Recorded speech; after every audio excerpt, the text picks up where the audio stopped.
Hello everyone, I'm Dr. Vikas Kaur, and today I'm going to speak on a very important topic, that is, are antidepressants really addictive?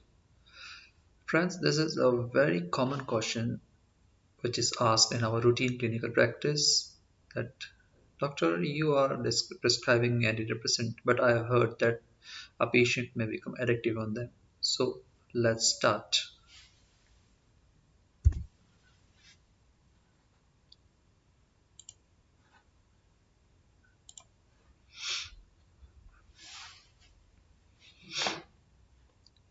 We all have seen patients become addicted to the use of alcohol or opioids.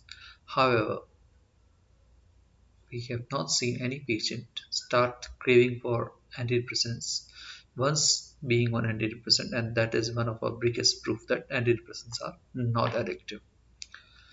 In fact, two-thirds of patients who are on antidepressant may skip a few doses from time to time, and some may stop them abruptly. And these patients may experience discontinuation symptom, also known as withdrawal symptoms, after skipping or stopping the antidepressants.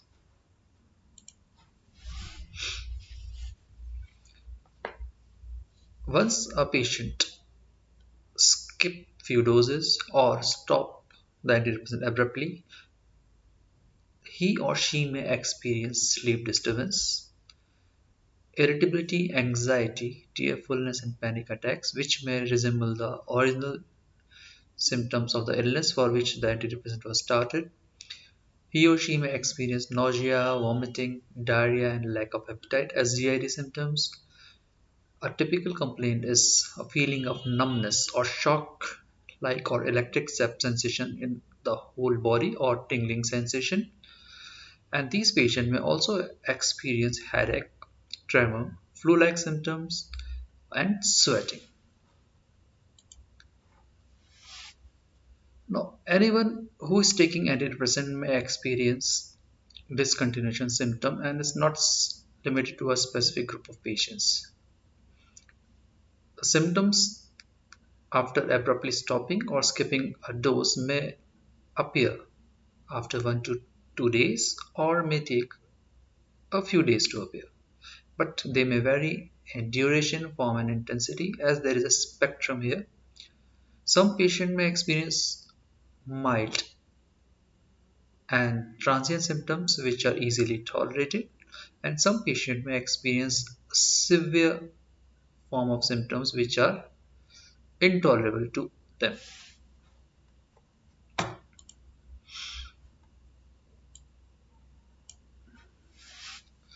So, because of the appearance of these symptoms, patients and their relative may think that antidepressants are addictive because after stopping them, these symptoms have appeared just like a patient who experience withdrawal symptoms after stopping alcohol or benzodiazepines.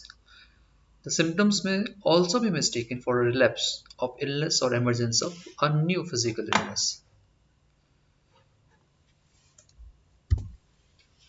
So now we know that what are discontinuation symptoms or discontinuation syndrome, often commonly called as withdrawal syndrome. So is there a way to stop the appearance of discontinuation symptoms? Let's find out.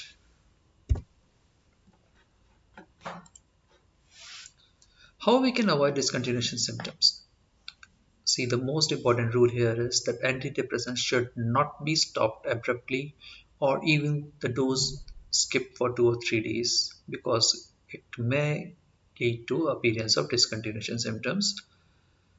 Once we decide to stop antidepressant, it should be stopped gradually by slow tapering, and the rate of tapering varies from patient to patient. As such, there is no specific guideline and it is to be decided by the treating doctor accordingly.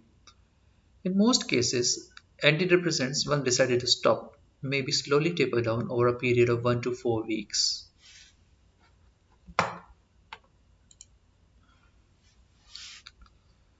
However, in certain cases, even if there is a process followed and the antidepressants are tapered down slowly, or in case of patients who are stopping them abruptly, these patients may experience discontinuation or withdrawal symptoms. So, how will we manage them? It is easy to manage these symptoms because for mild to moderate cases, or if the symptoms are tolerable, nothing needs to be done because these symptoms will go away within a week or two. However, if the symptoms are moderately severe to severe or the patient is not able to tolerate them, then the best strategy is to restart the last tolerated dose of that particular antidepressant, then continue it for a few more days, and then again start the tapering process at a much slower pace.